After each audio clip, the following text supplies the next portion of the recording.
name's Julia. I use they, them pronouns, and I'm on the event Magic. Before we get started with the talk, I just want to share a few quick logistical notes. We do ask that everyone in the audience please keep your mask on at all times while at this event. We're going to be doing a hand-raised audience Q&A towards the end of the conversation, so start thinking of those questions now and then hang on to them. After the talk, Melissa's going to be signing and personalizing books at that desk where you all came in, and we'll also have additional books available to purchase there. And if you are watching this on YouTube, we'd love to encourage you to also buy a copy of our Crooked Hearts, and you can use the link in the live stream to do so. All right, with all of that out of the way, I'm so very excited tonight to introduce Melissa Albert and Emily XR Pan, who are here tonight celebrating the release of Melissa's new book, Our Crooked Hearts.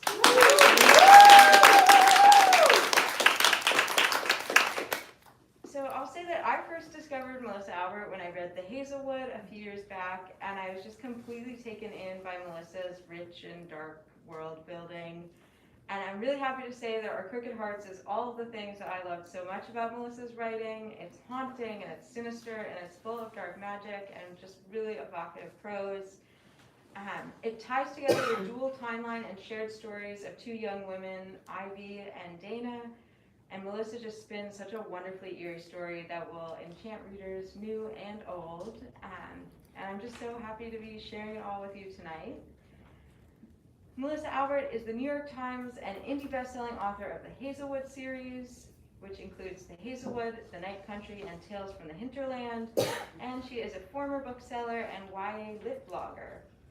Her work has been translated into more than 20 languages and included in the New York Times list of notable children's books. She lives in Brooklyn with her family.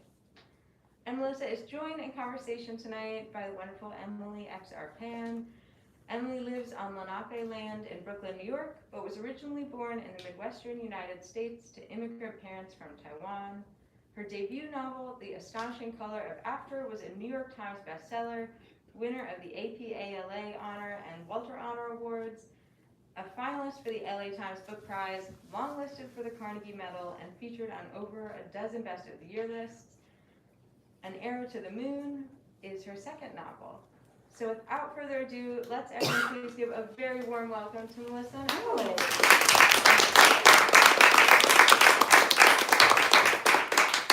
Thank you all for joining us. Yes, thank you. Do you want to start by giving a pitch of the book? Yeah, I should have a copy. Oh well. Our Crooked Hearts. Oh, thank you.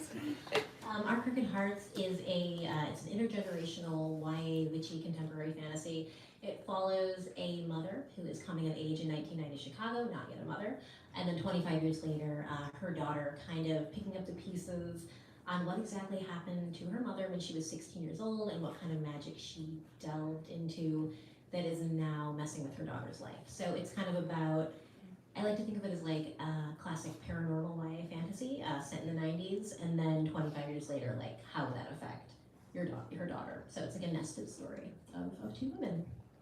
I love that so much, and it's so deliciously creepy. It hits all the perfect notes for, just a witchy read that is like exactly all the right atmospheric things, all the right elements, I think, for both time periods. And I'm curious, what was your first seed of inspiration to write it? Yeah, so the Hazelwood duology was an urban fantasy. And I wanted, when I first started writing Our Crooked Hearts, I wanted to write a suburban fantasy, because while I was born in a city and I now live in a city, I grew up in the suburbs, and that's like a very specific setting on its own. And definitely I like the uncanny kind of Lynchian vibe of the suburbs, like the creepiness that's inherent in the suburbs. So I wanted to write something that had kind of like the noirish crackle of urban fantasy, but with that really suburban setting. So like Denny's and parking lots at night and like driving around with your friends with the windows down, like that stuff, but creepy.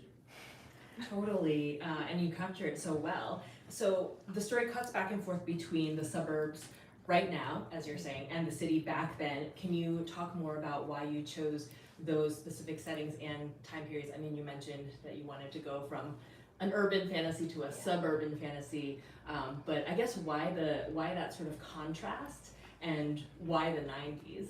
Okay, yeah, so initially the story was Ivy's story, who is the girl who is growing up in the contemporary suburbs. And the city existed in the way that it did for me as a teen growing up in the suburbs, who like didn't have a license till I was 16, obviously, and I was not allowed to drive to the city even when I did have a license. So I wanted the city to kind of exist as like this like mystical place that you never got to go, because like for me I was like the city where my life would happen if I could go. So that is how it started. But as I wrote the story, I started at one point to kind of flesh out the backstory of the character's mom, because I thought that might have something to do with her story. And as I started to kind of like write that out, it was almost like a writing exercise. It just like took over the book, and it ended up being like 10,000 words, 20,000 words, and I realized like, oh, this is half the book. And that is when the plot started coming into place, when I realized the mom story was like such an impactful part of the book. So you started out just writing it as Ivy. Yeah. And I guess the mom stuff, that was kind of like an exercise that you did, like to figure out the backstory. Mm-hmm. That's so fascinating. I love complicated mother-daughter stories, and you're so good at them. And so I love that we get the chapters. So are you. Stop, it's your book event. I love that we get chapters from Ivy and Dana, her mom. So in splicing the storytelling that way, I guess, what did you find yourself kind of negotiating? Like, what was tricky about having to juggle these different perspectives? So I wrote them separately. So it was like written in two clean threads that I would kind of like go back and forth. When I got bored with one, I'd move on to the other. Not that I was ever bored, ever. And so when it came time to cut them together, it was just like a balancing act. Like it hadn't been done with any thought of how I'd weave it together at the end.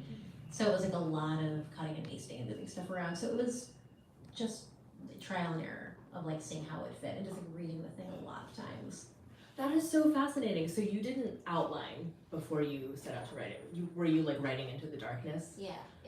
Oh, okay. So what were the things that you knew when you sat, like what was the very beginning spark, I suppose? Ooh. So the first version, I feel like I might write that version one day. I can't say. The first version was totally different. The witch thing, the witch thing came about kind of organically. I think it was a combination of writing a suburban girl and being like, what was I doing when I was trying to become a witch. And then like, and then like that 90s connection of it just like in the 90s, in the suburbs, it was all about like Hot Topic at the mall for me. And then when I would finally get to the city, it was like the alley at Clark and Belmont. If anyone's from Chicago, no, nobody. I'm like, the alley. No. Well, you know, yeah. So it was like almost that combination of like 90s plus adolescence equals witches. Just like that personal alchemy that kind of, I was like, oh, it's obvious. And that's how it kind of grew. I love that so much. I feel like as teenagers wandering around trying to become witches, a lot of the time it's like you walk into a new age shop and you see the specific items and you're drawn to them, and that's kind of how it begins. Which leads me to my next question. There are so many objects of importance, is I guess the best way for me to put it without spoiling anything. There are things that are found and taken. There are items that have magical weight because of how personal they are. I'm curious because this book is so based on these different paths that can kind of be almost mapped out by the objects that you wrote into them. If you discovered them as you were writing, or if you had a sense for, oh, I was gonna find blank in this space, and how you sort of went about seeding them. It's like a video game. No, it was all kind of as I wrote, but I think my attraction to magical objects is because I love fairy tales. If you've read anything else I've written. Yeah, it's like I can't quite quit fairy tales, I guess. I love that so much. Just earlier we were talking about how you have a book bound in skin. Oh, and in the book, yeah. In the book. I'm not in my apartment. It's in a Citibank vault. I'm gonna put it past you to have it somewhere in your apartment. So how did it feel? You mentioned writing the Hazelwood series and that sort of transition. How did it feel to leave those books and those characters behind? Because you spent so long in that world, and this is your first thing that you've published that is completely separate. So I wrote a duology called The Hazelwood and the Night Country, and that's like a fairy tale inflected contemporary fantasy duology. And then between that and this book, I wrote a fairy tale collection that was linked to my duology. So I think that kind of was so different from the novel writing that it was like this neutral territory. So by the time I was done with that, I could like close the door without any like threads kind of holding me back, because I just wasn't thinking about those characters anymore. And just writing in the pandemic was such a bizarre time that I wanted something totally new. Like life felt so different, and it felt really natural to kind of like write something completely different. Yeah, I remember you telling me how this was such a delight, how it was just a joyful process for you to write it. You were telling me about it as you were drafting it. And I think that that energy and that love is so present in all of your sentences. I do wonder though, because I feel like no writing process is without its agonizing moments. Yeah. I wonder what was hard about this book. Like, what was the trickiest? I can't remember. Whenever I'm working on something, I might tell my husband, like, this has never been hard before. And he's like, it's horrible every time. And I honestly think it's so hard that it's like childbirth and you forget, and it's like totally, you don't remember. And I don't remember. To me, in my memory, it was just, this is such a lie. I keep promising myself that I'll journal.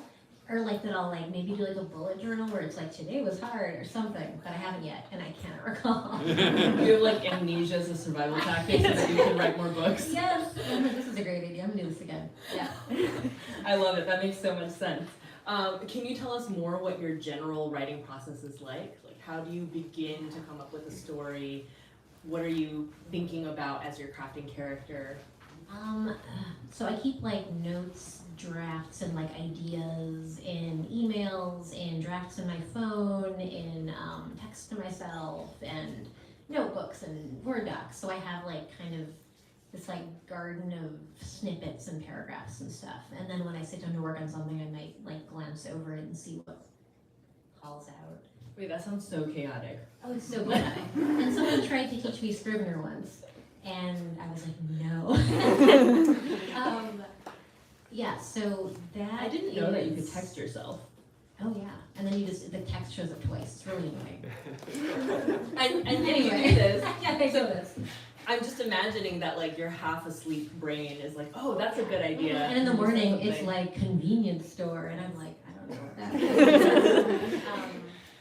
Yeah, so it's pretty messy, and I usually have a few false starts where I'll write like 20 to 50 pages and like abandon that, and then eventually find the thread of something I'm excited about. I can't remember your original question. I think I was just asking the writing process because I'm fascinated. So did you feel like you had a lot of false starts with Ivy, like before you started writing Dana's story? Oh yeah, I was trying all different kinds of magic. I just couldn't find what the engine of the magic was. I knew it wasn't fairy tales, but witchcraft, honestly, like I said, it came organically, but it came kind of late.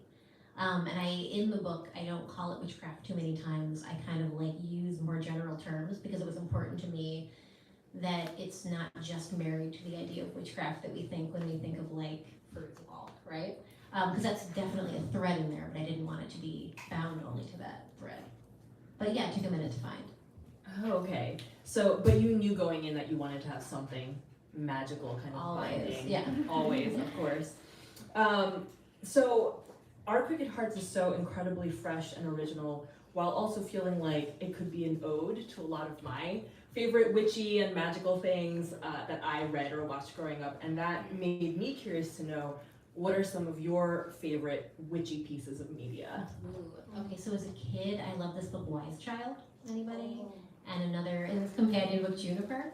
So these were some of my favorite books. It's like a wild Welsh child with neglectful parents is taken in by this like wonderful, healing, wise woman witch. And it's just this beautiful duology of books. It's so rich and weird, and I reread it as an adult, and it was weirder than I remembered. So I've always loved that one, and Witch Baby and the Witchy Bat books. It's one of my favorite fictional witches. And there's a lot of awesome witch books coming now, and one that I keep talking about is called Deep in Providence. It's by Rissa Nielsen. It came out like a month or two ago, and it is one of the most like glowing, empathetic, beautiful, like contemporary kind of coming of age books. But it's about three young women who are mourning the death of their best friend, and they go to horrible lengths to like bring her back to life. And of course, it's a disaster, but it's beautiful, and everyone should read it. Deep in Providence. Ooh, thank you for the recommendation. What kind of research did you do for this book? Did you I'm curious if you watched anything or if you dug into anything I specific. tried not to do too much research because I wanted it to be a combination of the stuff that lived in my memory from reading and attempting witching for many, many years, combined with a lot of just straight invention. I didn't want to hew too closely to existing practices, I guess. I wanted it to be firmly entrenched in fiction and fantasy instead of getting too close to people's spiritual practice. So I kind of thought it would be best to invent as much as I could and rely on my memory of stories that I've loved for the shape of some of the magic.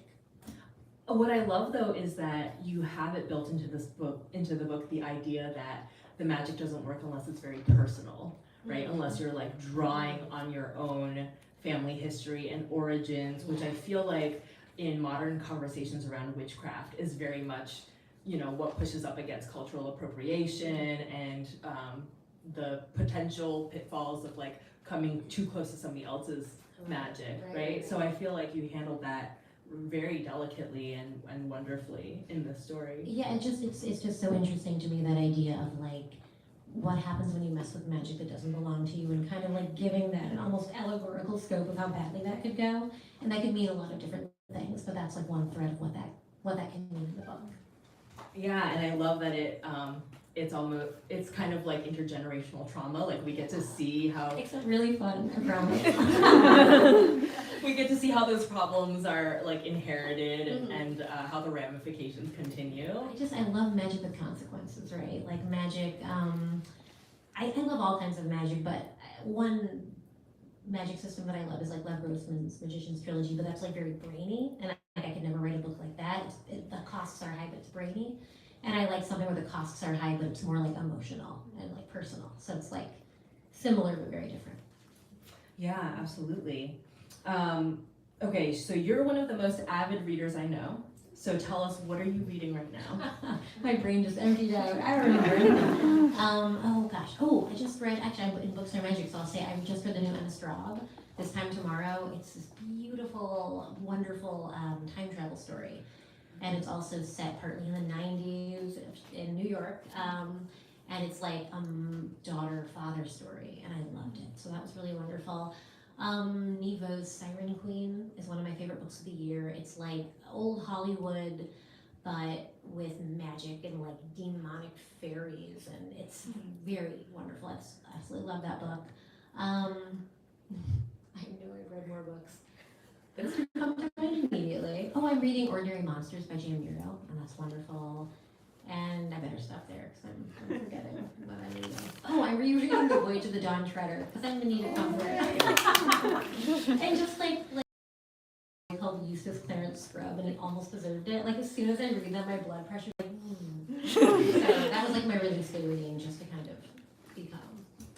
I love it. Okay, all of you should start thinking about your audience questions. I'm gonna ask you in the meantime, what are you working on? Can you give us a clue as to what is next? I'm making eye contact with my editor. I am working on something now, and I'm very excited to talk about it, but I didn't bring a pitch, and I'm nervous. But I'm calling it a suburban gothic. So again, a suburban setting, and intense female friendship, and self-made magic that gets out of control. And I'll keep cooking up a pitch that is more clear than that. Oh my gosh, I love it. I already want it. I also love what you were saying about the suburbs being so creepy in ways that we kind of just accept. Mm-hmm. We're oh, it's normal for there to be just rows of houses that all kind of look the same. Exactly, right? Yeah. And you walk around and everyone's doing the same thing in their yard. And in the city, we all see each other, but in the suburbs, you can hide any level, anything. Yeah, absolutely. All right, so audience questions up here. So you always write the most heartbreaking relationships. Oh, thank you. But you did it in Hazelwood, and I loved it. And then you sort of brought it into this, and you don't know what's gonna happen until it's the last page. Why? The question was, why do you write such heartbreaking relationships? Oh my gosh. So the Hazelwood, I realize now, was a daughter book. And it's written from Alice's perspective, and it's about her mother, but her mother's not actually on the page that much. So when I wrote this book, I had, since the Hazelwood, become a mother. So this book was absolutely me arguing that any mistakes I make are totally accounted for by my past. I wrote this book during the pandemic, and I was, raising my small son, and I think a lot of my love and anxiety and fear about what's the worst thing you could do, and could you be forgiven? And I think that's why the story had to belong half to the mom, because there are choices that she makes in the book that you can decide how you feel about her, but you need to hear her half of the story to make that decision. So I think, if that answers your question. Yeah. I love that the dedication is promising your mother that she's not the mother in the book. She is such a loving and she's a gentle soul, and I just couldn't let her go thinking. I just wanted it on the record. I also think that what's so brilliant about having the spliced storylines between Ivy and Dana and her friends is that it's so much a YA book because it's so much about coming of age, and we get to see people coming of age in different time periods, but with sort of the same expectations and the same determination to survive and to make something your own. Yeah. And I think it's so wise to be able to capture that from different perspectives and different places in time. Okay, I will stop gushing.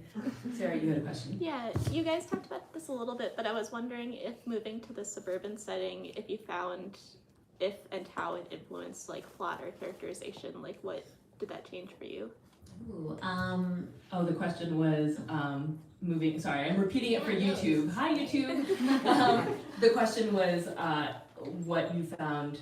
Oh my gosh, now it's left my brain. What you found changed how you felt about it as you moved it to a suburban setting. right.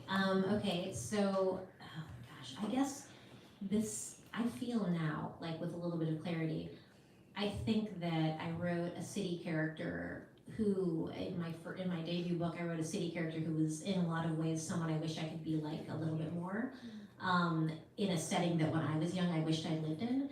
And then I wrote a character that was more like me in a suburban setting. So I think definitely it was colored by my experience as a suburban teen myself. And it's just the setting was so personal to me and so much fun to write. And I think that definitely colored how I created the characters. Over here. So I'm curious, Melissa. We've talked in the past about. I've never seen you in my life. That our obviously fairy tales are part of the Melissa obsession background that produced the Hazelwood, but this is with this more contemporary setting. So I'm wondering if you can give us a taste of the 90s music and movies sort of what for Ivy, what are the touchstone things that are creepy or that are emotionally obsessive, pop culture things that are the correlates for her. Okay. So the question was, for your characters, what are the sort of touchstone points of media and whatnot that they would be consuming and that would shape their feelings about who they are or who they want to be, I think. To be honest, I think that I gave a little more of that clear cultural guidelines to Dana, who's a 90s kid or 90s teen, born to a single father. She lost her mom when she was young. So hers are, her dad raised her on stuff like Cream and Led Zeppelin, so there's that strong kind of backbeat of dad rock that you grow up on. And then there's that breakaway point where you're Slater Kinney, so definitely Riot Girl stuff and PJ Harvey and just the 90s were a really good moment to be a girl who liked to hear girls playing guitar, and I've never gotten over that, to be honest.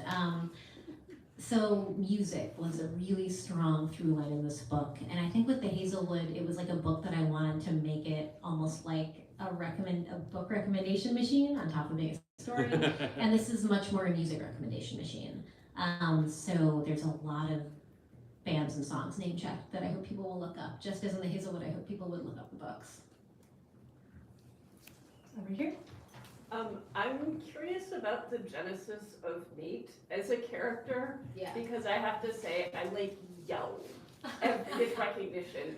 He doesn't get a lot of screen time, but every single time I was how is to every bad boyfriend that I have ever had. Have ever had. Oh my god, that makes me so happy. I love Nate so much that I made him the protagonist of a short story that I wrote for At Midnight, which is a fairy tale retelling collection coming out from Flatiron this fall.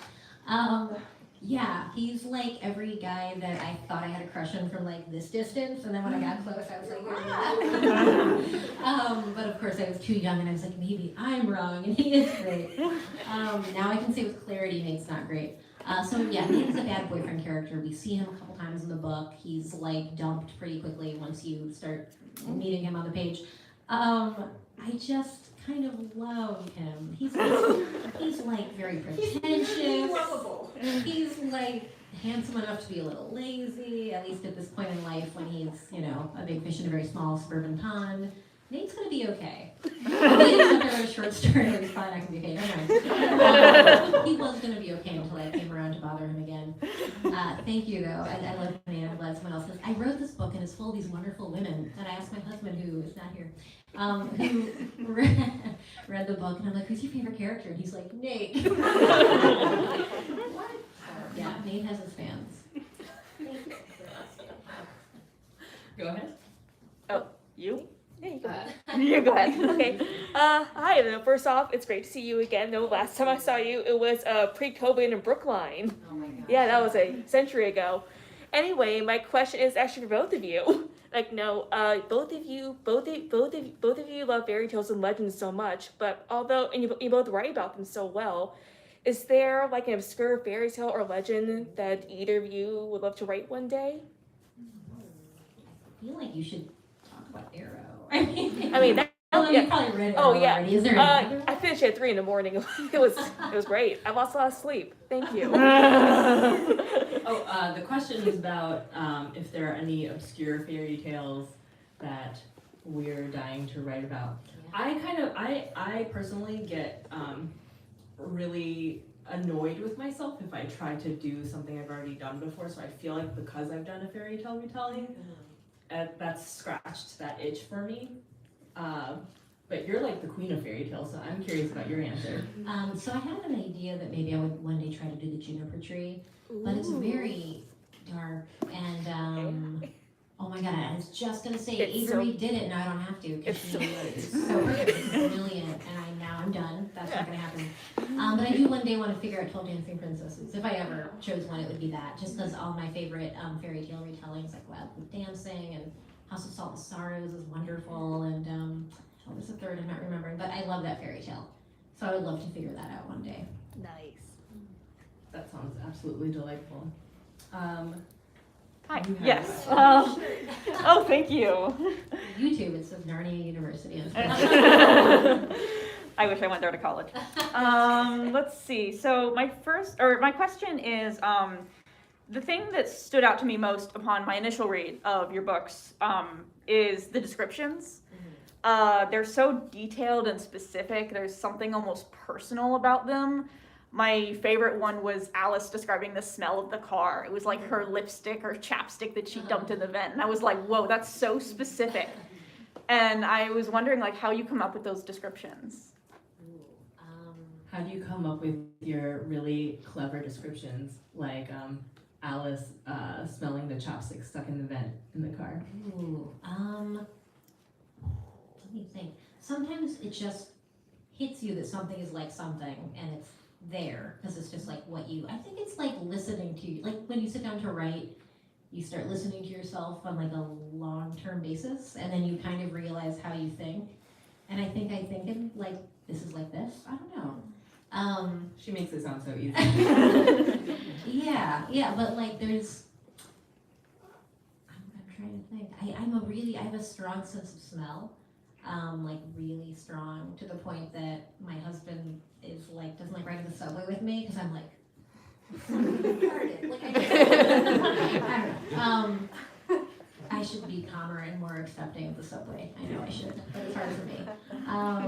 Yeah, I think it just comes from like I'm immersed in those thoughts of like the senses. I kind of love stories that draw on all the senses, and like when you put a character into a room, I realize one of my weaknesses is evoking like what a room, like if I try to move someone through a house, I can't remember what a house is like, or like how a room is shaped.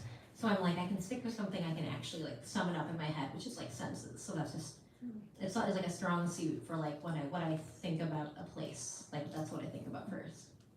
I think that actually, from like a writing craft perspective, is a much more effective way of capturing the setting, because it's this intimate detail that immediately pulls the reader in, and then our brains can kind of fill in all the other spaces. Like, we understand that the room exists beyond what the page is showing us, but we have such a specific sense of it from that. Yeah. So I think what you're calling your weakness is actually a strength. Thank you. What other questions? Go ahead. Hi. You mentioned how becoming a mom between your books sort of changed your thinking a little bit. So I'm curious, in general, has your craft changed over time? Like, do you feel and sense it changing? And if so, how? You know, an interesting thing, I think that I'm going to find creative lengths to go to do something more interesting than kill people. Like I'm working on something and there's like a really easy plot problem could be solved by killing people. And I'm like, I don't want these children of other people to die. And like this is actually, now it's getting too serious now that I've said those words, but truly like everything is personal. Everyone is someone's child, like everybody. And and like I said, the Hazelwood was a daughter book, and this is a daughter and a mother book because I'm lucky to be both at this point in my life. And I don't think I'll ever lose that lens. As much as I love writing YA, I'm always still gonna have that lens of everyone's someone's kid. Yeah. Thank you. Was there another hand? Go ahead. So I flash back to a period where I did also put the cigarette behind my ear and also double check it because I was totally just trying to play it off as like I'm so cool. But like you'd be like, yeah, I'm still there. Go. Did you remember anything new from your youth that you had never thought about until you wrote this book, and did it find its way into the book? great question. The question is, did you remember anything from your youth in the process of writing this book? Well, I will say that a lipstick fell into the vent of my Chrysler LeBaron convertible, my dad's actually, and melted, and the car smelled like CoverGirl for a long time. So this is life. In the case of this book, that's such a great question. Yeah, like definitely Nate is a guy who like carries a story notebook around. He's like, I just gotta get an idea down, you know. And definitely as a teen, I would be like, and like I would do the same thing, and I did not know it was a transparent move, but it was. So yeah, I would say like the like dial on my pretensions was very high, and on my like peacocking, which I was a teen before social media, so I didn't have like anywhere to put pictures, so I would laminate pictures of PJ Harvey and safety pin them all over my book bag. Because if people didn't know I loved her, I had no personality. So yeah, I just remembered all the ways I telegraphed who I was pre-internet, and it was like desperate things like that. Or like writing like Billy Childish on just like a t-shirt and being like, this is as good as a branded t-shirt for my favorite band. All of those details are so amazing. Go ahead. I love hearing about title processes. Can you talk about the title? Yes. The question is, can you tell us the process of coming up with the title? Yes, I can. You were on the receiving end of many texts. Yes, this was a book that had, I think 3 solid working titles. Our Crooked Hearts being the one that I loved the whole time the most. But for various reasons, it wasn't until like pulling the trigger that I chose it. And I think we had a working doc of like 90 titles. This was the hardest to name of anything I've written. Not that I have a giant backlist, but it was very difficult, but I'm so happy with where we landed. And I realized like the Hazelwood is a line from the love song of J. Alfred Prufrock, and Our Crooked Hearts is a riff on a line from, I'm never gonna remember the title of it, but you shall love your crooked neighbor with your crooked hearts. Which is like a poem about time, which is maybe not, it fits, like it has a fit, and I love that poem, so I like that through line of poetry.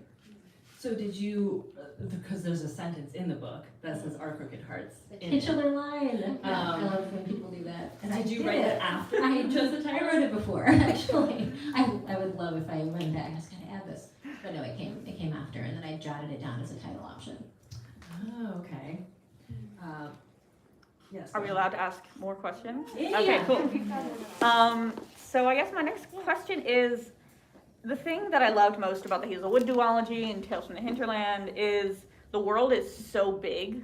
Like, I can tell that, like, there are other things going on that we're never going to be privy to. I love that you say that, 'cause I love that in books. And I try to create that. It's really cool. And I was wondering, from a writer's perspective, how do you do that?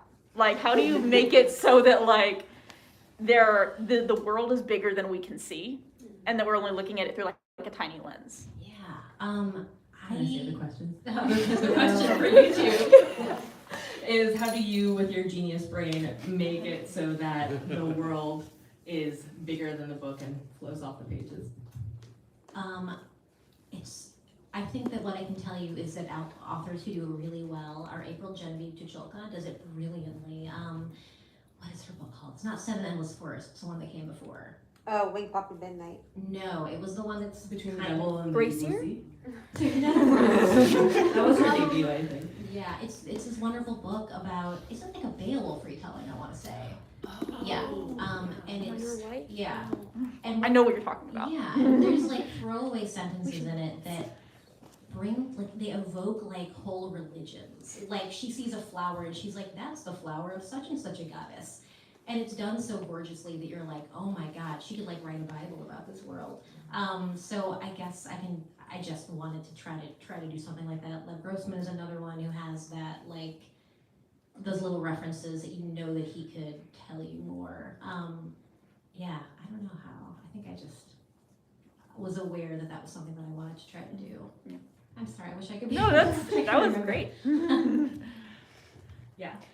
The opening scene of this book, did that just come to you? Because I felt like the moment I read it, I felt like I was in that car.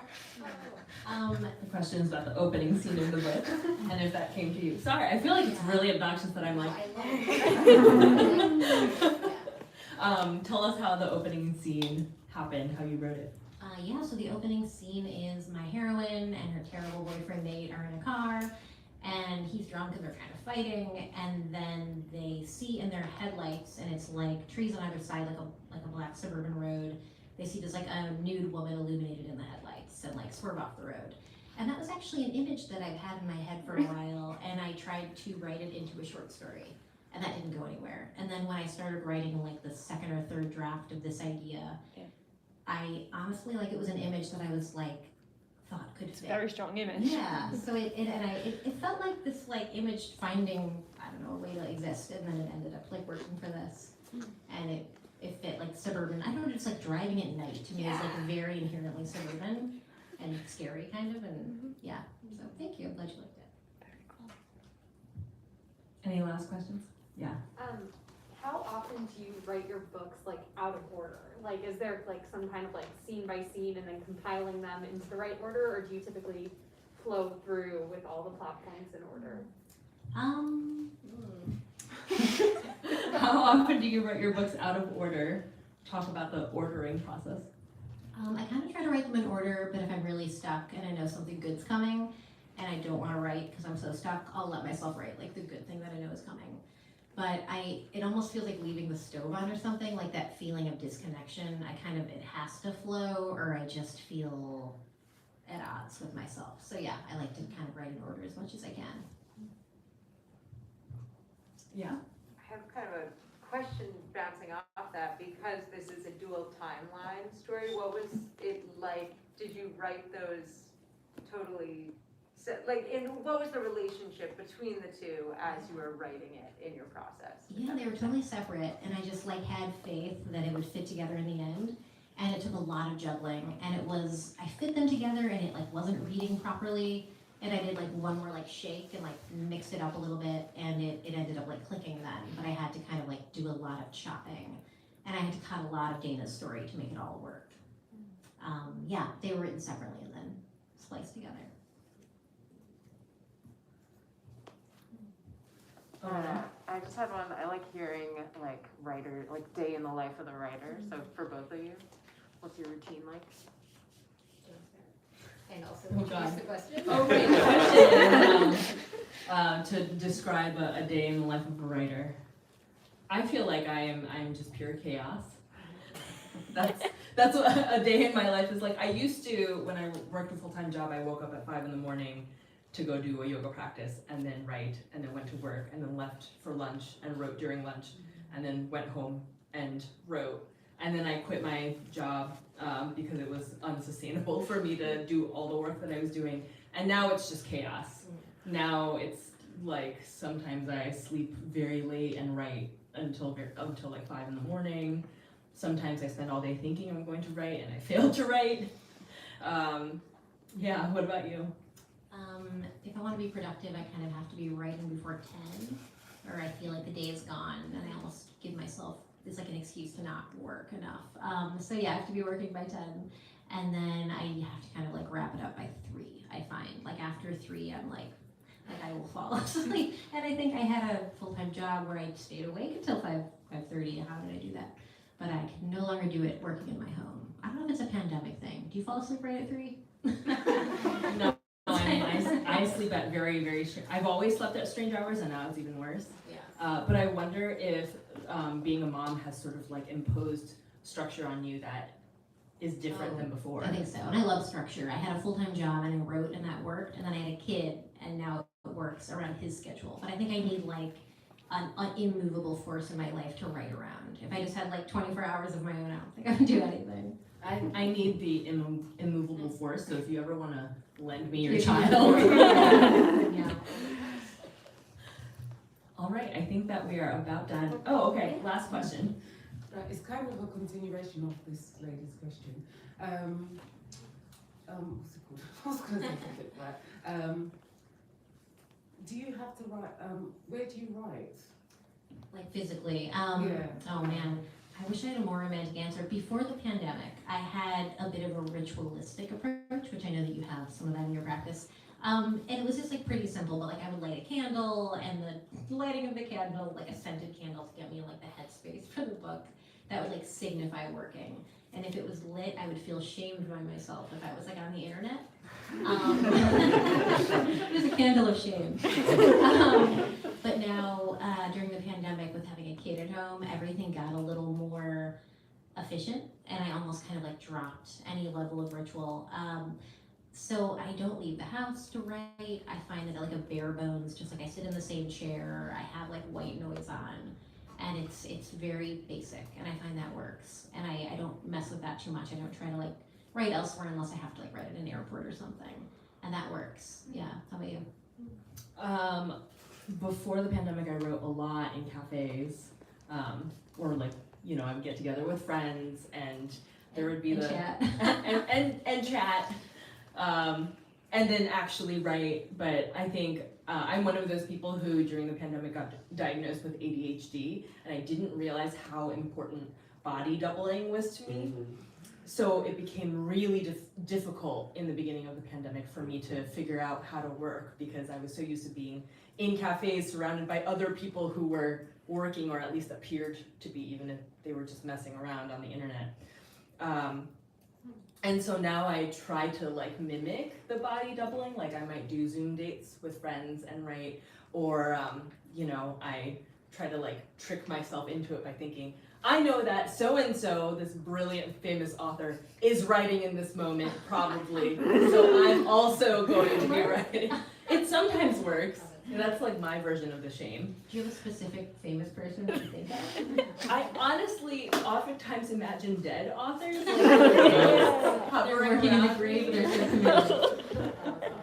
Yeah, but I feel like it wouldn't work if it was just like one specific person. I have to like give myself the shame of like generations of writers who were all able to sit their butt in their chair and write. It's more intense than my candle. All right, I think that was our last question. So you can come on up and reclaim. I'm just gonna quickly pop on. want to thank you all for being here, and thank you both for a wonderful conversation, and thank you all for such conversation-provoking questions. Just want to remind folks, Melissa is going to be signing at that back desk, but let's give her a moment to get settled, and then you can start lining up, and I'll be doing sticky notes with people's names if you want the book signed to someone. We are at that desk also going to have additional copies of Our Crooked Hearts that you can purchase, as well as all of Melissa's backlist, and Emily's book, An Arrow to the Moon. And that's all for me. Thank you again, everyone, and let's give these two a big applause.